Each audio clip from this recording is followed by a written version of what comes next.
Viewers welcome back to Bigg Boss review. నామినేషన్లో విష్ణుప్రియ బట్టలపై సోనియా చేసిన రచ్చ అంతా ఇంత కాదు.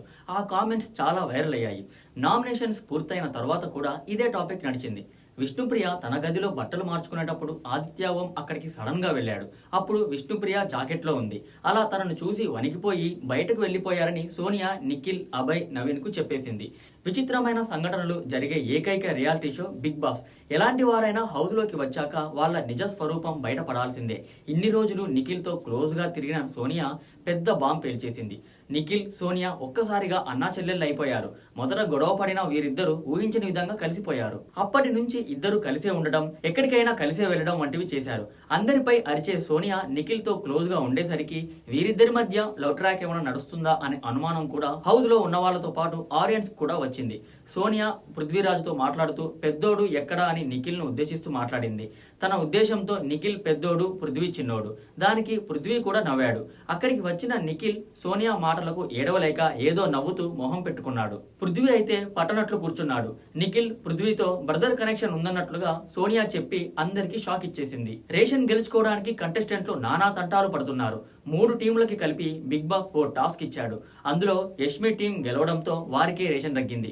నిఖిల్, నైనిక టీంలకి మరో టాస్క్ ఇస్తూ సరుకులు గెలిచేదెవరో, ఒట్టి చేతులతో వెనుదిరిగేదెవరో తెలుసుకునేందుకు ఇదే ఆఖరి అవకాశం అంటూ చెప్పాడు. నిఖిల్ టీం నుంచి మణికంఠ, నైనిక టీం నుంచి సీత ఈ గేమ్ లో పోటీ పడ్డారు. బిగ్ బాస్ హౌస్ లో ఒక్కో చోట కొన్ని ఫుడ్ ఐటమ్స్ పెట్టి చెప్పిన వెంటనే వాటిని ఎవరు తీసుకువస్తారో వాళ్లే విన్నర్ అంటూ చెప్పాడు బిగ్ బాస్.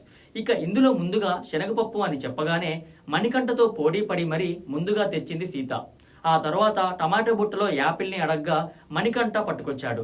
తర్వాత 250 గ్రాముల మరమరాలను తీసుకురావాలని బిగ్ బాస్ చెప్పారు.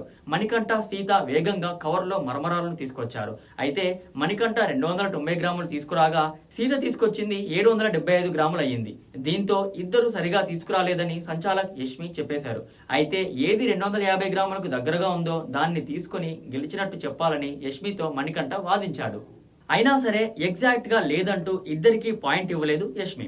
ఇదెక్కడి అన్యాయం, మేము ఏమైనా రోబోలమా, అలా ఎలా తెస్తామంటూ మణికంఠ అడిగితే సంచాలక్ డెసిషన్ ఫైనల్, అంతే నా ఇష్టం అంటూ తిక్క సమాధానం చెప్పేసింది యష్మి. ఫుడ్ గురించి కొట్టుకోవడం ఏంటి, వాళ్ళకు కూడా రేషన్ ఇవ్వండి అంటూ సీత ఏడ్చేసింది. ఇలా మొత్తానికి నిఖిల్, మణికంఠలకి మాత్రం చివరికి మిగిలింది రాగి ముద్ద. మరొక బిగ్ బాస్ రివ్యూతో మళ్ళీ కలుద్దాం.